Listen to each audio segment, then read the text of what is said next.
We get one of those for our brand. I know. Anyway, good morning, everyone, and happy Friday, October 3rd.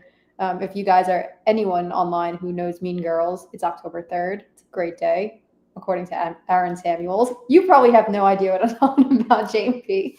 I know what Mean Girls are, but I don't know what you mean by the third. The third. Don't worry about it. Anyway, welcome to our RevUP Daily, episode 21.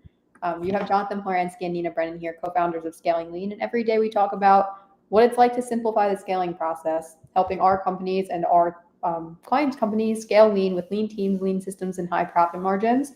With that being said, we have a cool topic for you today, something that we went over with our newer entrepreneurial clients about quarterly planning.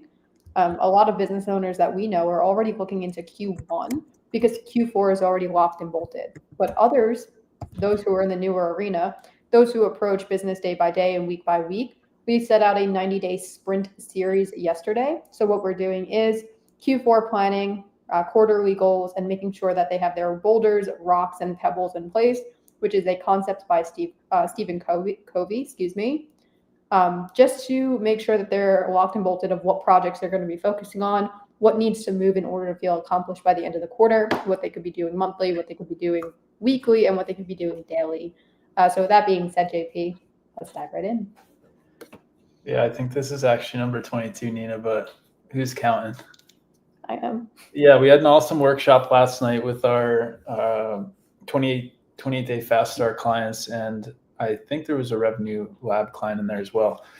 But anyway, yeah, goal setting has been a major through line for us in Scaling Lean. We follow the traction model with Gino Wickman and the Stephen Covey SMART goal model as well. So it's definitely been super impactful. Just for clarity, and the 12-week year is also another way to put this. Those of you who have studied that, but we look at our calendar as a year-long calendar, and we break it into 90-day sprints, right? And then we enroll our team of it's only Nina and I and the VA, but we enroll each of ourselves, and we stay accountable during the weeks and months to make sure that we're staying on track.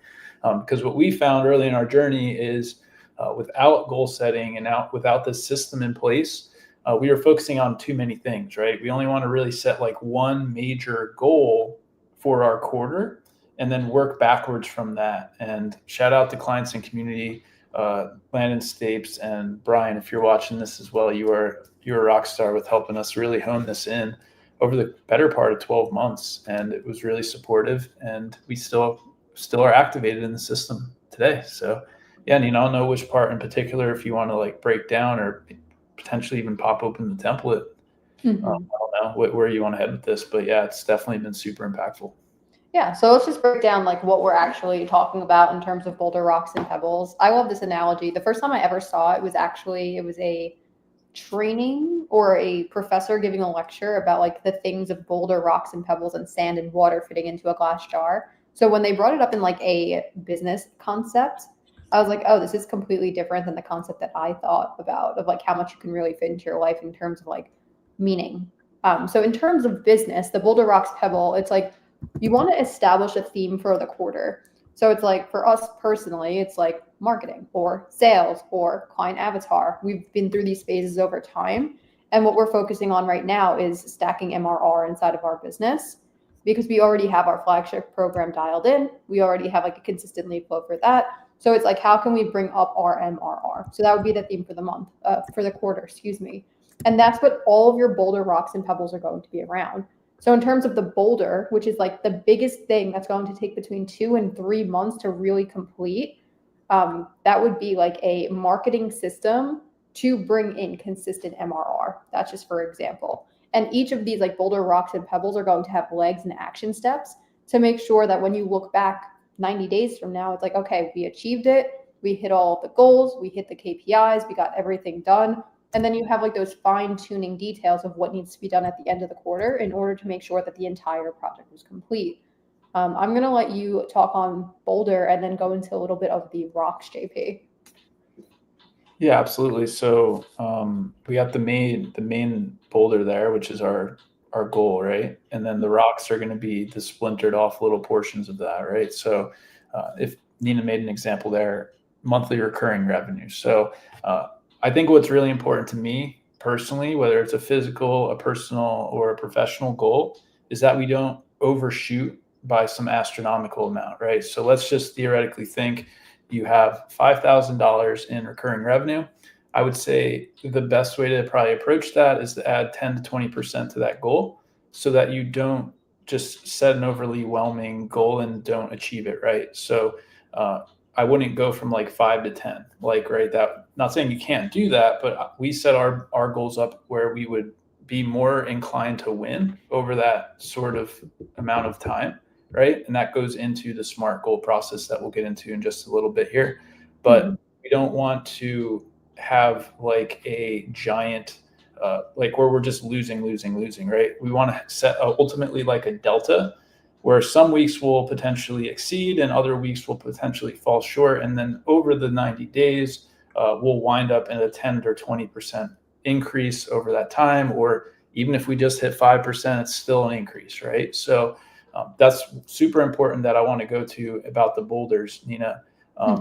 It just allows us to really micro down into the rocks. And early on, what we found is we were setting like sales goals, and then we were setting like client success goals, and then we were setting like build a marketing system goals. Just pick one thing, right? Not saying you can't do any of those other things. Those are all important and revenue generating, but try to just hone in on one overall theme for that boulder for the quarter. Yeah. I think that's very important too. When we are speaking to like newer business owners, maybe those who are in like that solopreneur mindset of like, okay, I don't know exactly what I should be doing. A lot of times people focus on just like the daily task and getting that down. And it actually takes away from like this quarterly planning that we're talking about. And we actually ran into this yesterday with one of our clients. It was like, oh, like, what is your focus for the quarter? And the idea was like, oh, I'm just going to focus on like the daily tasks that I have to do and making sure that I'm hitting KPIs. But that's how you get stuck in the cycle of like the doing every single day. And like it becomes very, especially the minute tasks that we have to do on a daily basic, they become very redundant and they're not instant gratification results. So a lot of times people will fall off and then it's like, oh, like I haven't been staying consistent because it's not like that instant like thing. And you're also not working towards like a greater good of like, why am I sending 20 DMs a day if no one's really answering, right? And it's like, oh, like, well, this quarter, my focus is developing a stacked pipeline. And that's just like what it is, or developing a sales system or having a lead generation flow. So when you're inside of the mindset of like, oh, I'm doing this for the greater good, it keeps the daily tests and weekly tests on track.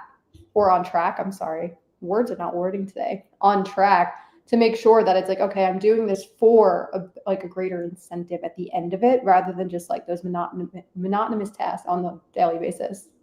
Words are just not worded. Absolutely. So now that you have that giant boulder, you're going to break it off into three things. So going back to the monthly recurring revenue, you're probably going to want to make, let's just say your goal was the 5K monthly recurring and you want to add 20%, or let's just go with 10% to make it easy. So you're going to want to do a $500 increase on, or $250 increase on that, right? Or let's just round it to $100 or $500. So say you have a $97 SaaS product. So that means over that course of that 90 days, you're going to need to add 5 new clients. So that generally would probably mean you're going to have to make 50 new offers in order to close those clients at minimum, right? So one of those rocks would be, I'm going to speak to 1,000 more people or 500 more people on over that 90-day window. And I'm just spitting out random numbers here. We have like processes in order to do this, but I'm just making this random. The second thing you're going to want to do is probably make sure that you're not churning clients off the back end, right? So you're going to want to have some type of client success KPI in there, because if you're losing clients and gaining clients, that's not going to be very effective, right? So I would probably think you're going to want to have some type of retainer mechanism. And then the third thing is probably processes for monthly, like a meetup or something, right? To enroll people in. Just random example, right? So then under that are your pebbles. And then those are all like basically your daily tasks, right? That you're going to want to be doing. So that's like sending DMs or running ads or getting on appointments or whatever that looks like for you in your particular situation, making 5 deals, 5 offers, right? That's what those little pebbles are going to be. So now that you have everything and it's super measurable, you can say, okay, this is what I got to do every single day in order to hit this goal. And we're going to go into it with an open mind. We're going to make this initial hypothesis, and we're going to see what we find out along the journey, good or bad. We're going to be able to adjust the rocket ship and hit the goal by the end of the 90 days. Yeah. Something that really changed our business too, JP, is when we started establishing what the revenue goal is going to be and then started reverse engineering exactly how many people we needed to reach out to, how much ad spend we had to spend based on our months prior, how many conversations we had to have via DMs, and how many sales calls we had to have. And when we had that like in a scope, it gave us such minute goals and like conversions that we had to hit. And it made the process just a lot easier. It's like, oh, if we wanted to do 30K, 50K, 100K, it's like those are the numbers you need to hit. And it makes it just more realistic. And I want to kind of dive into the SMART goals, because yesterday I feel like a couple of our clients were struggling with like the 90 days. It's not going to go. If you're doing 0 to 5K revenue, you shouldn't set a goal for like 100K in like the next 90 days. Like make it more realistic of what that growth is going to look like. Yeah, absolutely. I have a picture here, which will make it far more easy. So I'm just trying to get this dialed in here. 100%, Nina. Absolutely. Let's cover this SMART goal process, because I think it will enlighten those who haven't seen this yet. So as you're pulling it up, I'm just going to say, when I first learned about quote unquote SMART goals, I guess we can say, was when I was really diving deep into like neuro-linguistic programming. And I was understanding of like, oh, like a lot of people just fail at goals. Oh, you have it pulled up perfectly. A lot of people fail at goals because they don't know how to truly set goals. And it was something that like I've learned the hard way by going through the process of like, oh, like I've always been a quote unquote overachiever, but like I never really pushed myself past the limits before I learned this process of like, I always put like achievable and realistic goals, but never really stretch goals. So I really want to talk about like what SMART goals are and why you should reach a little bit more of what's comfortable and break you out of that like limit of the mind. Yeah. Wait, say that one more time, Nina. I want to follow the SMART goal realm, but I want to make sure that people are stretching their goal, because if you hit the target just below the stretch goal, you're still hitting the target that you thought you could achieve. Yeah, absolutely. That kind of goes back to the like setting the delta and not trying to make it like double of what you're trying to do. For instance, if you're trying to lose 10 pounds, but you haven't even went to the gym in the past year, you probably want to set like a 3-pound goal first and knock it out of the park, or maybe even a 5-pound goal, right? Something more attainable, and it depends on your weight and size. That's just another example. But all right, so and that leads perfectly into this, Nina, because like the SMART goal process, number one is we want to be very specific in what we want to achieve, right? We talked about MRR, and we just talked about a weight example. So those are both very specific, right? When you can add a number to it, it always helps. You don't have to have a number, but I feel like it definitely can help you work towards it. And it's just far more measurable, which is M, right? To track your progress and reevaluate what's going on along the way, right? So measuring is important. Checking in at least weekly, I would say, is what we do. Sometimes we have meetings 3 times a week with our VA, and Nina and I meet at least twice a week, if not more. So we're always checking in and seeing where we're progressing, depending on where we're at with that process. Attainable, that goes back to like the 10 to 20% increase and having that delta. So you're winning and potentially quote unquote losing or not quite hitting the standard, but you are making that stretch goal, right? So your overall delta is in between winning and I hate saying losing, but like not attaining the goal would be the better way to put it. But it is attainable, right? It's not like I'm going to go out and earn 100K in the next 30, 60, 90 days, which is possible, but not generally normal, right? The R is relevant. So you're going to ensure that your goal like serves your mission and purpose behind everything you're doing, that just roots your goal deeper and makes it more of like, I get to do this instead of like, I have to do it, right? So we always lead with purpose and our mission statement, which is what really helped with traction with Gino Wickman and building that around our business and rolling our teammates and each other into that along with ourselves. And then timely, we're talking about a 90-day sprint here. So yeah, you want to make it like a 30, 60, 90-day sprint is what we found the most effective.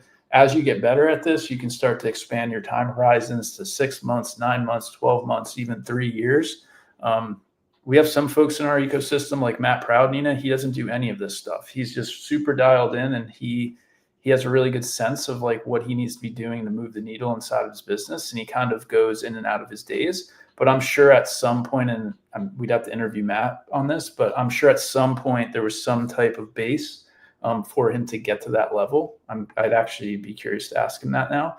But we want to have some type of check-in and accountability and have a timely goal behind that. So for those of you who are visual learners and like want to have some look at this, just take a screenshot and or just type in SMART goals inside of Google. And that's literally what I just did. And I pulled up this diagram. So hope that helps.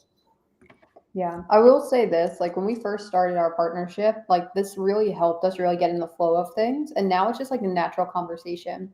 So as you progress over time with these like setting goals and like knowing exactly what you should be focusing on the quarter, the conversations with yourself and or your team just becomes a lot easier. And I say that solely because it's like when I first started business, I didn't have like clear direction of what I was doing, why I was doing it, where I was going. And we really started implementing these like, I guess, trackers. And now it just becomes part of like, oh, like what are we doing weekly? What are we doing monthly? What are we doing quarterly? What's the yearly goal, et cetera? And it just makes business so much easier to like process as we are moving and growing and when we were hiring and et cetera. Right on. Yeah. Cool. Awesome. So with that being said, I feel like this was a nice little action-packed section on just getting your Q4 dialed in. It's definitely been an impactful process for us to kind of go in and out of these 3 different methods, right? We have like the 12-week year method, the Stephen Covey SMART goal method, and really just getting super clear on what we want and why we want it in the Traction and Gino Wickman model. When we combine all those, it's just an action-packed, power-packed way for us to really continuously progress over time and keep things predictable and not like winning and uplifting, not kind of getting down. And sometimes people can kind of go up and down like this with their goals, right? So we're on a trend like this at Scaling Lean. With that being said, we have all the replays for these RevUP dailies inside of our free school community. So if you want to catch any of those, you can tap the link in my bio on Facebook or if you're on YouTube, I'm sure it's in the description box. If not, just drop a comment. We'll toss over the link for you to join. We got loads of great stuff going on inside of there where we help folks go from idea to, if they're an expert with an idea, to launch and scale their business to their first 5 clients. If you're already at the 10K plus mark, then we have loads of assets to help you hit those 20, 30, 50, even 100K months as well with paid traffic on Meta is what we really focus on, and building systems and processes. So that being said, Nina, yeah, that's pretty much all I have. Awesome. Well, with that being said, we will see you guys Monday, same time, 9 o'clock PST, and we will talk to you then. Bye.